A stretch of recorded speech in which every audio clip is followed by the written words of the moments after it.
Good afternoon, everybody. Good to see all of you. With President Trump as commander-in-chief, the world is a much safer place. After decades in which past presidents coddled and enabled the world's leading state sponsor of terrorism, President Trump finally ended the immediate threat of a nuclear Iranian regime. Following President Trump's command, the most powerful military in the history of the world executed massive precision strikes on 3 of the Iranian regime's key nuclear facilities. The objective of Operation Midnight Hammer was to destroy the regime's nuclear enrichment capacity and stop the grave nuclear threat posed to the United States, Israel, and the rest of the free world. The mission, which will go down in the history books, was an overwhelming success. Secretary of Defense Pete Hegseth and the chairman of the Joint Chiefs of Staff Dan Raisin Kane covered the operation in great detail at their briefing this morning at the Pentagon, and I encourage every American to watch it. As President Trump has said repeatedly, the United States of America has the greatest, fiercest, and bravest armed forces ever to stride the face of this earth, and we couldn't be more grateful and proud of our nation's warriors. The Iranian regime was weeks away from being able to produce a nuclear weapon that would threaten the entire world before President Trump took this decisive action on Saturday night to obliterate their nuclear capabilities. The contrast in leadership could not be more clear. Barack Obama and Joe Biden sent pallets of cash, American taxpayer dollars, in a failed attempt to buy the Iranian regime's compliance with a weak and ineffective deal. President Trump sent a fleet of American warplanes to destroy Iran's ability to produce a nuclear weapon. The United States and the entire world are safer because of this president's decisiveness. Despite agenda-driven leaks by the fake news media aimed at undermining this incredible accomplishment achieved by President Trump and our brave fighter pilots, there is broad consensus emerging already that Iran's nuclear capabilities were indeed destroyed. The United States, Israel, the United Nations, and even Iran all agree they can no longer build a nuclear weapon. So why did the president immediately turn to obliterating after the Iranian nuclear threat? Securing peace. Within 48 hours of the devastating strike, President Trump and his team brokered a historic ceasefire between Israel and Iran and officially ended the 12-day war. The Middle East is now shifting away from chaos and bloodshed and moving toward the beginning stages of a new era of peace and stability that President Trump has long called on them to achieve. This was unthinkable at this time last week, and this is what peace through strength looks like. Under President Trump, America will relentlessly advance our interests without being dragged into endless wars. His fearless leadership guarantees America is once again respected across the world. Just look at what he was able to accomplish at the NATO summit in the Netherlands. Many of you were there. Our allies agreed to invest 5% of their GDP annually in defense because President Trump demanded it. This will be the most significant reinforcement of NATO's collective defense in the history of the NATO alliance. And as a result, the United States of America will carry less of the burden, and our NATO allies will be stronger than ever before. As NATO Secretary General Ruda put it, for too long, one ally, the United States, and our taxpayers, I may add, carried too much of the burden of that commitment. And that changes today. President Trump made this change possible. We will produce trillions more for our common defense to make us stronger and fairer by equalizing spending between America and our allies. This is the Trump effect. This is what the president meant when he declared that America is back.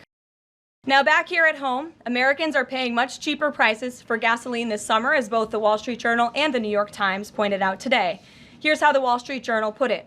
Hitting the road this summer won't bring as much of a big hit to your wallet. The national average for a gallon of regular gasoline is about 23 cents cheaper than this time last year.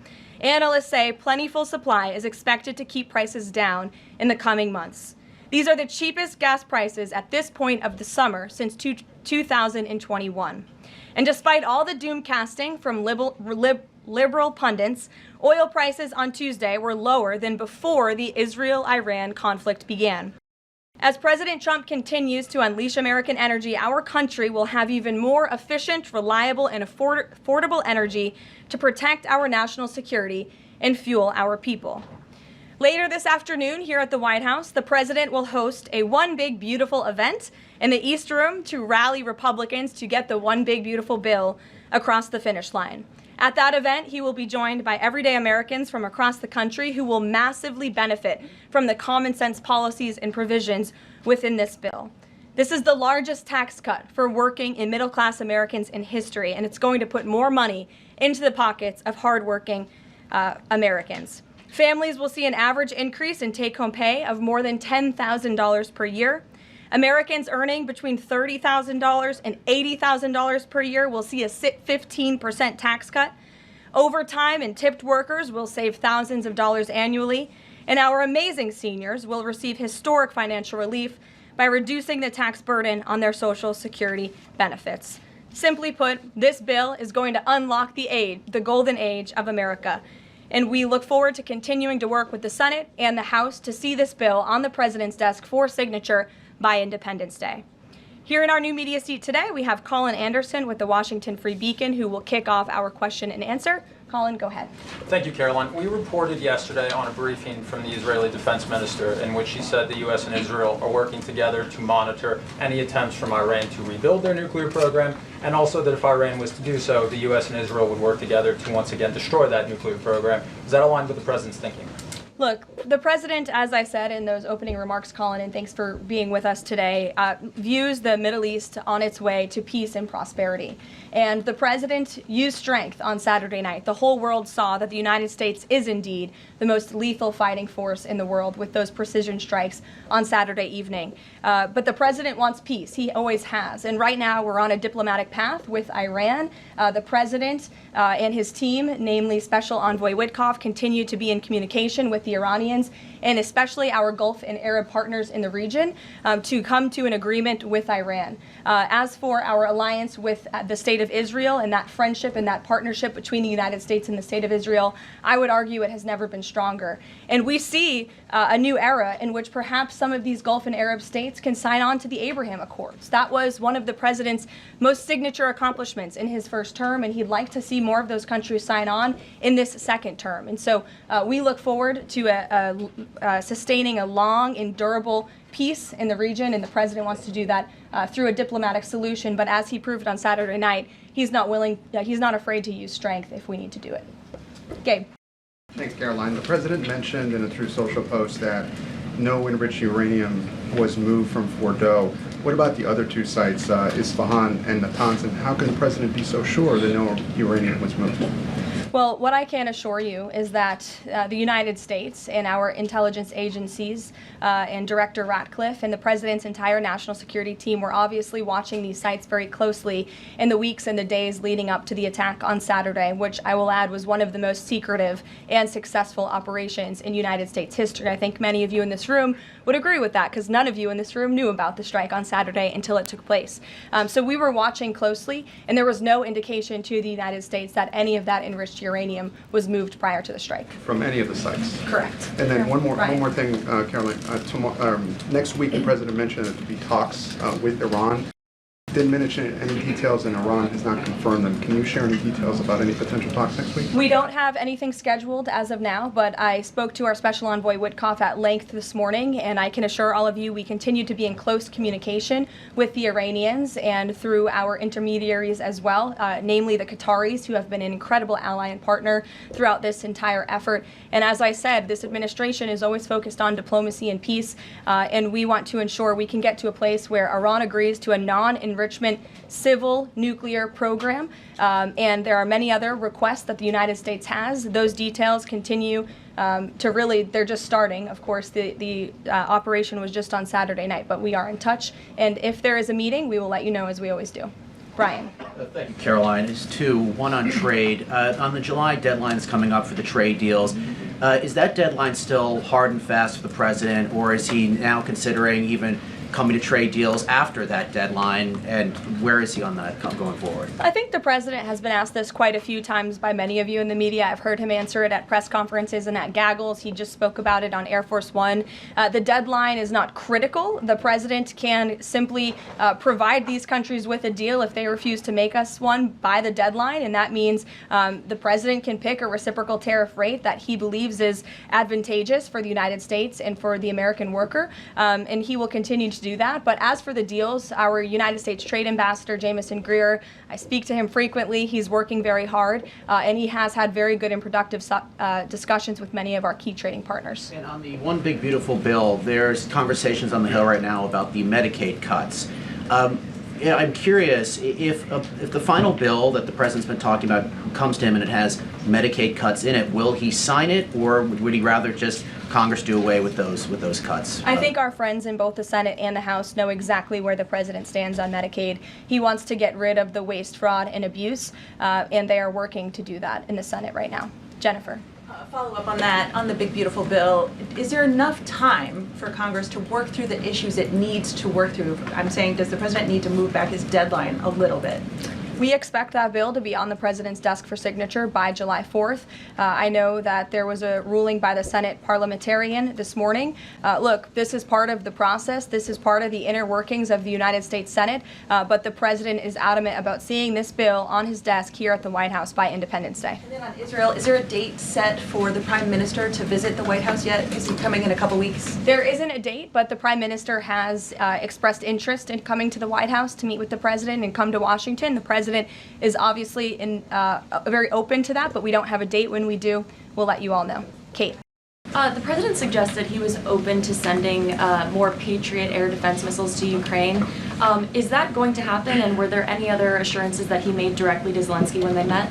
I'll let the president speak on that. That was a private conversation between he and President Zelensky, but the meeting was a good meeting, and it was a meeting towards progress, and the president, as he said, repeatedly wants to see this war come to an end, but I'll let him speak on that specific point. And Witkoff yesterday suggested that there would be more countries signing on to the Abraham Accords. What's the timeline on that, and which countries specifically is the administration looking to have sign on? Well, the president is certainly hopeful that more countries in the region will sign on to the Abraham Accords. Again, we want to see in long withstanding and durable peace in the Middle East, and that's the way to do it. And when the president met with the new president of Syria, that was one of the requests that he made for Syria to sign on to the Abraham Accords. I don't have a timeline for you, but this administration wants to see that happen, and our partners in the region should know that. Rachel. Thanks so much. Just to follow back up on the meeting that the president mentioned about wanting to have this meeting with the Iranians next week. Clearly there's a willingness here from the administration to want to meet with Iranian officials. What is the holdup here in trying to schedule it? Are you experiencing any resistance from the Iranians? No, have some patience. We just had this strike on Saturday night. The president secured a ceasefire. A lot has happened in the last week. He was just in the Netherlands. Now he's back home to have a big event this afternoon on the One Big Beautiful Bill and get our domestic priorities across the finish line. So we'll get there. And like I said, we're in constant communication. And just one more, just the goal of the meeting. The president mentioned yesterday that it may not be necessary to have an agreement with the Iranians. What is the purpose? What would be the goal of this meeting? Again, to continue moving forward towards a long-standing peace in the Middle East. Jordan. Yes, Karoline, thank you. So the president had some harsh words for both Israel and Iran on Tuesday as he was departing from the NATO summit after they both violated the ceasefire. He said, what's your response to Americans who are worried the peace isn't going to last and think that Israel is trying to plunge us into another endless war on their behalf? I think the fact that the president was able to successfully negotiate a ceasefire when nobody thought that was possible, it was a surprise to everyone in this room. It was a surprise to the world, but the president got it done because he wants to see peace in this world. He does not want the United States to be dragged into these conflicts. Again, he's not afraid to use strength if he has to, but the president has already proven he can put America first and deliver on peace at the same time. They're not mutually exclusive goals. And then one more. You know, after Kari Lake, she testified in the House Foreign Affairs Committee on the waste, fraud, and abuse and the rot, really, in Voice of America and USAGF. The president called for Congress to kill it. What does that look like, and is the president willing to sign an executive order? Well, I believe that that action would have to be legislative through Congress, and the president directed Congress to get that done in his Truth Social post yesterday. If there is any executive action that can be taken to cut some of the waste, fraud, and abuse or do away with the program entirely, I'm sure our great Deputy Chief of Staff, Stephen Miller, is already looking into it. And if it can be done, it will be done here at the White House, but Congress should act as well. To the back, go ahead. Yes. Okay, Caroline, thank you. The administration has said To the back, that, and then Carrie, I'll come to you. yeah, the administration has said that the DIA report was low confidence intel. Can you share what other assessments are currently underway to get to the bottom of just how effective these strikes were? Yes, well, I can assure you what the CIA director said, that when we look at the entirety of the intelligence that we have to this date, it concludes that these strikes on the Iranian nuclear facilities were absolutely successful. It was a total obliteration, as the president said, and not only does our own intelligence say that, but also the Iranian foreign minister has said that. We saw Israel conclude the same thing based on their own intelligence. We also had the United Nations say that as well. So I think the only other time the United Nations, Israel, Iran, and the United States has agreed on something is that the sky is blue, but they all agree that Iran's nuclear facilities were completely demolished. And I would just like to reemphasize, you mentioned this was a low confidence preliminary intelligence assessment, and the entirety of that assessment was not leaked to the media. Only tidbits of that assessment were leaked to CNN. And we have seen this playbook run before, where you have people in the intelligence community, or perhaps on Capitol Hill, we don't know, but I believe the FBI is investigating to find out who that leaker was, because it's illegal and they should be held accountable for that, leaked bits and pieces of an intel assessment to push a false narrative. And it's to the same reporter, I will add, Natasha Bertrand of CNN, who has done this in the past. In 2020, it was Natasha Bertrand who had 51 intelligence analysts falsely lie to her, but she still put it on paper for some reason, that the Hunter Biden laptop story was Russian disinformation. We all know that's not true, right? We can all agree on that now. That was a lie from the intelligence community. Also in 2020, this same reporter, Natasha Bertrand, wrote that a top intel agency ruled out the man-made lab leak theory of the coronavirus origins. Again, the president was right about that. This reporter wrote a lie from the intelligence community to seek a narrative she wanted to prove, and guess what? We now know that's the truth. Also, in 2024, Bertrand pushed the suckers and losers hoax. She also pushed the fine people hoax, which was taking the president's words purposely out of context. And then last October, and I believe this is notable, Natasha Bertrand published an article in Politico from the intelligence agency. She said that John Ratcliffe was speaking without any evidence when he said Iran was attempting to undermine President Trump's presidential campaign. And then we, of course, found out that was absolutely true. In fact, the Biden administration declassed an intel report which said they had high confidence that Iran had done exactly what Ratcliffe alleged. They did run an influence campaign to hurt President Trump's candidacy. In fact, we know the Iranians tried to take President Trump's life. And so this is a reporter who has been unfortunately used by people who dislike Donald Trump in this government to push fake and false narratives. She should be ashamed of herself. And that's not what reporting is. Journalism is trying to find the facts and the truth. And this week we saw this same reporter being used to push a fake narrative to try to undermine the President of the United States, and more importantly, the brave fighter pilots who conducted one of the most successful operations in United States history. And I think the American people fully know that this operation was a complete and total success. Elizabeth. Thank you, Caroline. The Miami Herald recently published a story saying the Trump administration was targeting migrant foster children. The Trump administration has denounced this as false. Could you clarify the Trump administration's position on protecting migrant children, particularly the 300,000 lost under the Biden administration? Yes, I saw that Miami Herald article yesterday, and I was aghast at the headline. It's egregious to accuse this administration of trying to target foster children. That is not at all what is happening at the Department of Homeland Security.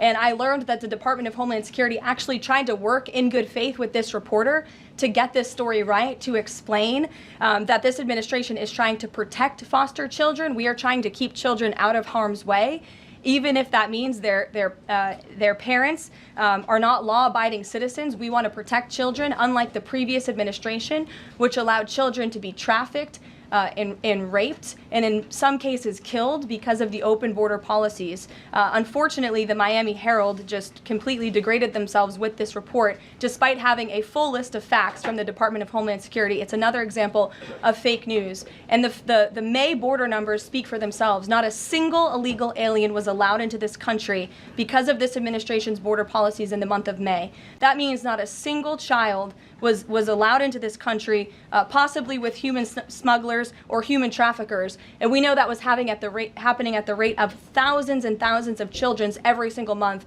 in the previous administration for 4 years. And you didn't see any reporting of that from the Miami Herald, but now they're trying to accuse this administration. And we tried to give them the facts, and they refused to report them. So thank you for bringing that report to light. Aisha. Good to see you again. You too. I know you're looking for You're this. usually on the Hill. I know, I'm here today. I know you're looking for this leaker. Is it your belief, I know you said earlier you're not sure if it's on Capitol Hill or at the Pentagon, but is it your belief that it might be in Capitol Hill, and how confident are you that you'll find this leaker?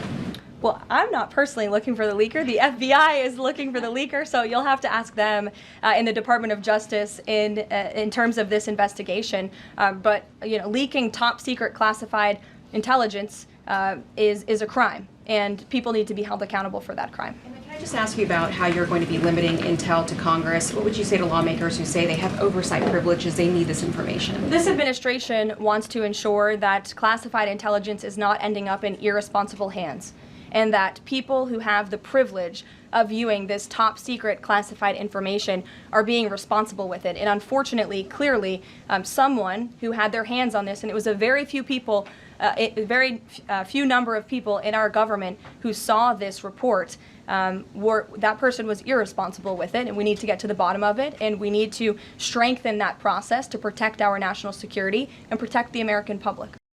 Mary Margaret, go ahead. Thank you, Caroline. Sure. You just laid out a lot of different stories about disinformation that Natasha, excuse me, that Natasha Bertrand had pushed during her time at Politico and at CNN. Why would any member of the Trump administration leak anything to her? Well, again, as I just said, we're investigating who that leaker was. It could have been someone in the intelligence community, or it could have been someone on Capitol Hill who had access to this document. The FBI is searching for that person. Go ahead. Thanks, Caroline. The president was And obviously... clearly it was done to undermine the president, to answer your question. And I'm sorry, I really wanted to follow up on that really quickly. Before the strikes on Iran, we saw a number of other leaks about Tulsi Gabbard, the Vice President Vance. Is there an effort to divide the president's team when it comes to these leaks and which reporters they choose?